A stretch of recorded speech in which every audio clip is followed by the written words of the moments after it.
बिस्मिल्लाहिर्रहमानिर्रहीम। अस्सलाम वालेकुम व्यूअर्स, मैं उम्मीद करती हूँ कि आप सब खैरियत के साथ होंगे।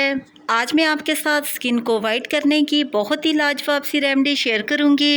इस रेमेडी में मैं आपको टोटली तौर पर नेचुरली चीज़ों से कलर को फेयर करने का लाजवाब तरीका बताऊँगी।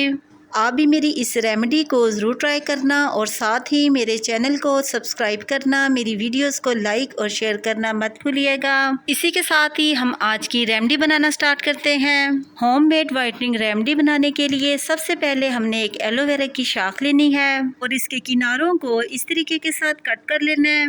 इसी तरीके के साथ ही इसके दूसरे किनारे से भी इसको कट कर लेना है और सेंटर से छुरी की मदद से इस तरीके के साथ इसका छिलका उतार लेना है। पूरी एलोवेरा का छिलका उतारने के बाद इसको इस तरीके से लंबाई में कट लगाने हैं और फिर दूसरी तरफ से भी इस तरीके के साथ इसके ऊपर कट्स लगा लेने हैं। छुरी की मदद से इस तरीके के साथ इसके पल्प को निकाल लेना है। आप देख सकते हैं कि मैंने एलोवेरा के पल्प को इस तरीके के साथ एक प्याली में निकाल लिया है। अब हम अपनी वाइटनिंग फेस रेमेडी बनाना स्टार्ट करते हैं। एक प्याली में 2 टेबलस्पून बेसन ऐड करना है।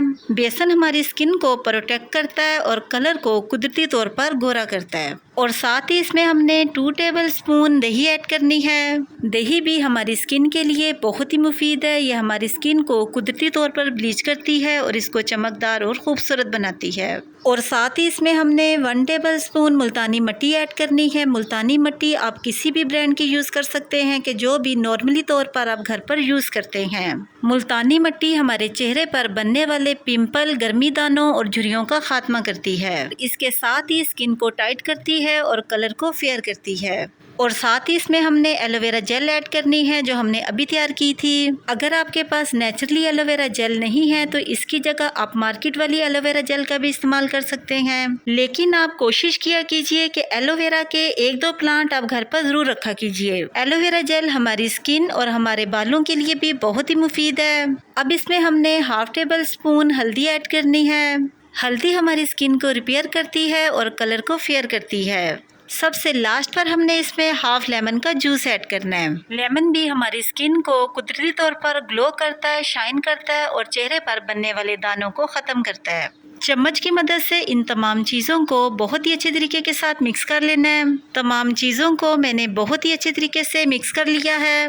इस वाइटनिंग रेमेडी का सबसे ख़ास इंग्रेडिएंट है आलू। आलू का छिलका इस तरीके के साथ हमने उतार लेना है।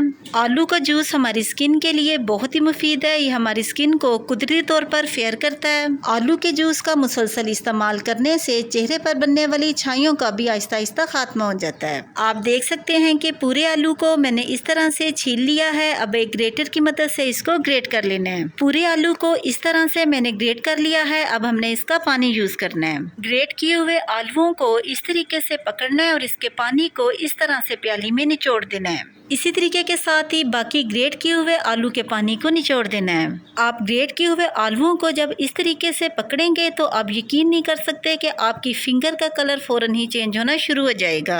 चम्मच की मदद से आलू के पानी को रेमेडी में अच्छी तरह से मिक्स कर लेना है। आप इस वाइटनिंग फेस रेमेडी को डेली यूज कर सकते हैं। इसका कोई भी साइड इफेक्ट नहीं है। आप इसको फेस, हाथों, पाँव किसी भी जगह पर यूज कर सकते हैं। इस वाइटनिंग फेस रेमेडी के एक बार के ही इस्तेमाल से आपको इसके हैरत अंगेज रिजल्ट मिलेंगे और चंद दिनों के मुसलसल इस्तेमाल से आपको अपनी स्किन में एक जबरदस्त चेंजिंग महसूस होगी। फेस वाइटनिंग रेमेडी बिल्कुल रेडी हो चुकी है। अब मैं आपको बताती हूँ कि इसको अप्लाई कैसे करना है। इस रेमेडी को इस तरीके के साथ स्किन पर लगाना है और पूरी स्किन पर फैला लेना है। 8 से 10 मिनट तक स्किन पर इस तरीके के साथ अच्छी तरह से इसका मसाज कर लेना है। 10 मिनट गुजर चुके हैं और मैंने हाथ पर इसका अच्छी तरह से मसाज कर लिया है। अब मैं आपको वॉश करके दिखाती हूँ कि इसका रिजल्ट कैसा आया। हाथ को वॉश करने के बाद आप देख सकते हैं कि मेरे दोनों हाथों की स्किन में एक वाज़ेह चेंजिंग महसूस हो रही है। लेफ्ट हैंड की स्किन फेयर, ग्लोइंग और सॉफ्ट हो चुकी है। आप भी मेरी आज की वाइटनिंग फेस रेमेडी को जरूर ट्राई करना और कमेंट सेक्शन में अपनी राय के बारे में मुझे जरूर बताना कि आपको मेरी आज की ये रेमेडी कैसी लगी। इसी के साथ ही मैं आपसे दोबारा मिलूंगी नेक्स्ट प्रोग्राम में एक नई रेसिपी के साथ। तब तक के लिए अपना बहुत ही ख्याल रखिएगा और मुझे अपनी दुआओं में जरूर याद रखिएगा। मैं अब आपसे इजाज़त चाहती हूँ। अल्लाह हाफिज़।